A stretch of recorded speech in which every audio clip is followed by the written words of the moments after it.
Hello everyone.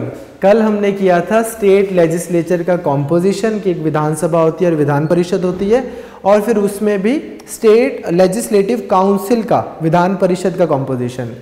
आज हम देखेंगे कि स्टेट लेजिस्लेचर में बिल कैसे पास होता है। तो आज मैं सिर्फ आपको ऑर्डिनरी बिल बता रहा हूँ कैसे पास होता है, सेग्रीगेटेड तरीके से करेंगे तो याद रहेगा।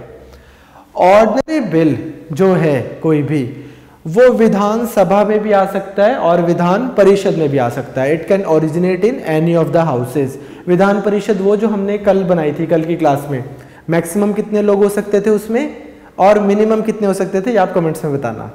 चलो, एक विधानसभा है, एक विधान परिषद है। अब जब वो बिल आ जाता है, मान लो विधानसभा में आ गया, वो बिल पास होके जाएगा विधान परिषद में।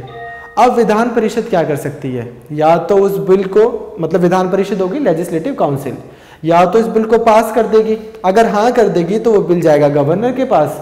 फिर गवर्नर के पास ऑप्शंस होती हैं उस बिल के ऊपर मल्टीपल। लेट्स अज्यूम कि गवर्नर ने उसको हाँ कर दिया और वो बिल बन गया एक्ट।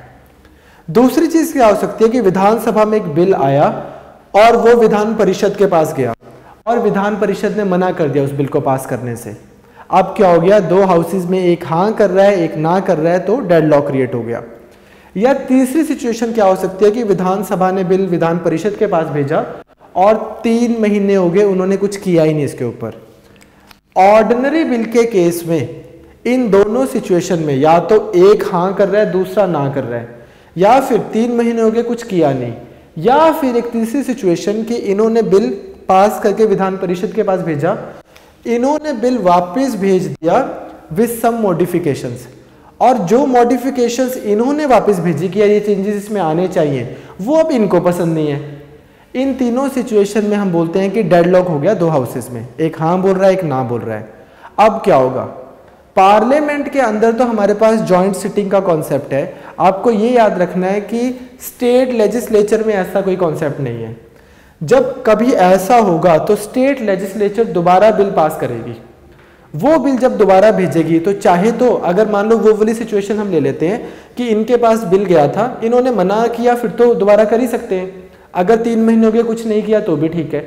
मान लो इन्होंने बिल वापस भेजा था with certain modifications, Vidhan Sabha that is state legislature वो उन मॉडिफिकेशन को नहीं मानती और वो बिल दोबारा इनके पास भेज देती है कि बेटा ये लो, बिल तो ऐसे ही पास होगा। अब अगेन ये क्या कर सकते हैं, अगर ये जो अब जो मॉडिफिकेशन इन्होंने सजेस्ट की या जो बिल इन्होंने भेजा, या तो इसको मना कर सकते हैं या फिर दोबारा वापस भेजें, या फिर 1 महीना हो गया और इन्होंने कुछ नहीं किया। इन तीनों सिचुएशन में बस स्टेट लेजिस्लेचर के पास पावर है, वो बिल को पास माना जाएगा। इसको बोलेंगे bill has been passed second time में, ठीक है। In other words, strictly speaking तो ये वापस भी नहीं भेज पाएंगे, क्योंकि एक बार रिकमेंडेशन चेंजेस भेजे तो थे नहीं, अब वो नहीं माने तो नहीं माने, रिजेक्ट भी अगर इन्होंने बिल कर दिया।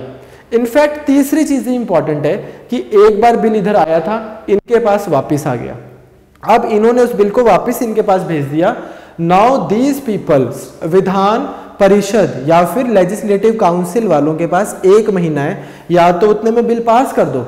अगर नहीं पास करोगे तो in any case that bill will be deemed to have been passed by both the houses, the bill will go to the governor. तो यहाँ as far as the legislative part of the state legislature is concern, bill will be considered to be have been passed. अब वो governor के पास चला जाएगा।